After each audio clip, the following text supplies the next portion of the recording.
Ladies and gentlemen, welcome to the courtroom.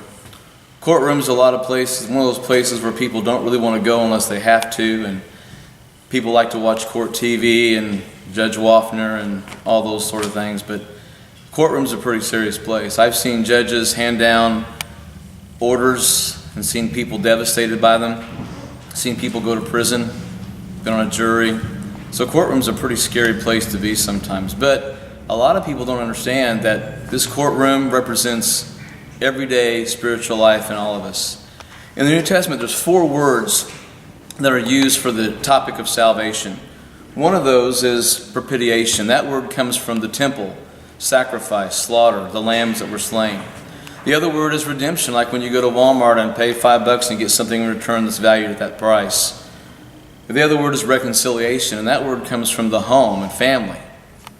But the word justification comes from the word salvation and is rooted in the courtroom.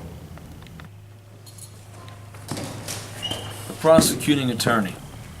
He's a liar, the perverter of justice, and the accuser of the brethren. For his methods, he's a tempter, a deceiver, a creator of doubt. He's a persecutor of humanity who hinders God's people. And his objectives in the courtroom are to control the nations, triumph over believers, and take the humanity from humanity. The defendant. The defendant is all of us, all of humanity.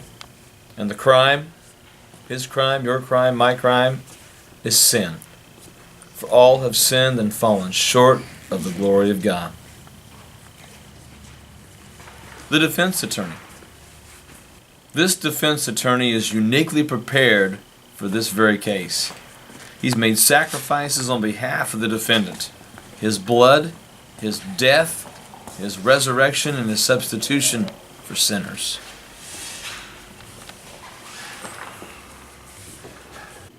All rise for the Honorable Judge Almighty. And finally, the judge. His character is spotless and holy. It is his just record, and is just his record. He justifies the righteous only, and never the wicked.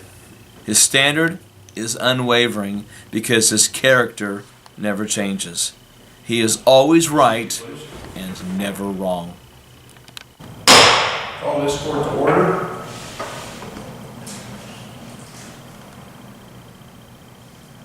Prosecution is here today bringing a case against the defendant, humanity. It says here he's charged with a willful and a wanton criminal activity known as sin. Mr. Prosecutor, will you state your name for the record, please? Yes, sir. I'm the accuser of the brethren. Thank you. You may proceed. Your Honor, at the dawn of time on the earth, there was but one man and one woman, Adam and Eve, that they were named, and they were doomed to die, no matter the promise that they were given, that they would not die unless they ate the fruit from the tree of knowledge of good and evil. As you can guess, this in time was the course of action that the 2 lone human beings on earth decided to take. They ate the fruit from this tree and doomed themselves to humanity, doomed the entire race of humans. All have sinned, it says. The defendant is not ignorant of the law. You should have sat down, Your Honor. He knows full well the severity of his decisions and his actions. I would also like to point out that the defendant is a repeat offender. If he would not call this courtroom to order every time a defendant commits a sin. We would be here 24/7 if that's the case. Therefore, Your Honor, the evidence is clear. The defendant, being a descendant of Adam and Eve, is endowed innately with sin and therefore guilty of this crime, Your Honor. I'll rest my case. Thank you, prosecution. Does the defense have a rebuttal? No, please, Your Honor, don't do this to me. I've tried my hardest. I'll do better. I won't fail you again. Just don't send me to hell. No.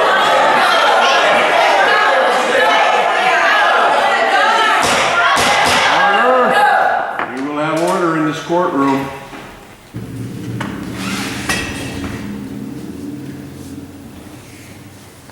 Your Honor, I do not disagree with the notion that the defendant has committed sin. However, in this court, we all know that the sacrifices I have made for the defendant, my blood and life specifically, are enough to absolve the defendant of the crime. The defendant is saved by grace through faith based on my vicarious atonement. There is no merit in the faith of the defendant, but rather in the object of his faith, me, Jesus Christ, his Lord and Savior. Your Honor, I rest my case. The defendant, please rise. Normally, son, you do the crime, you do the time, unless somebody's already done it for you. In this case, the defense has paid your penalty. He died in your place. As you can see, he's alive again. I find you not guilty by reason of the substitutionary atoning death and resurrection of my Son, Jesus Christ.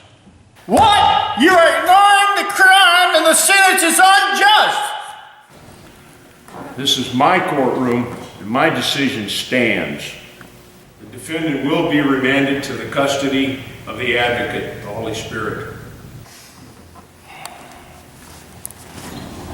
Mr. Prosecutor, as you well know, it's already been entered into evidence that the defendant has first of all made a full confession. He's shown remorse for his crime. He's made a commitment to stop participating in these activities.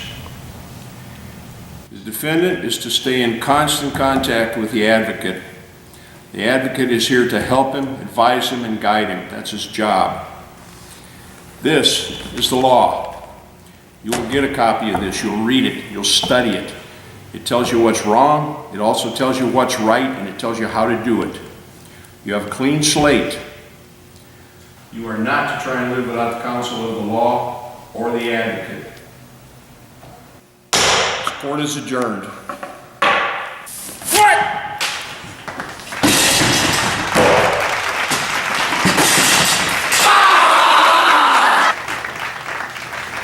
Mr. Prosecutor, you are out of line. You're out of order. I will deal with you later. Out of line.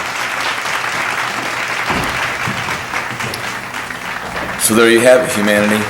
You have a defense attorney who's paid your price and done your time for your salvation.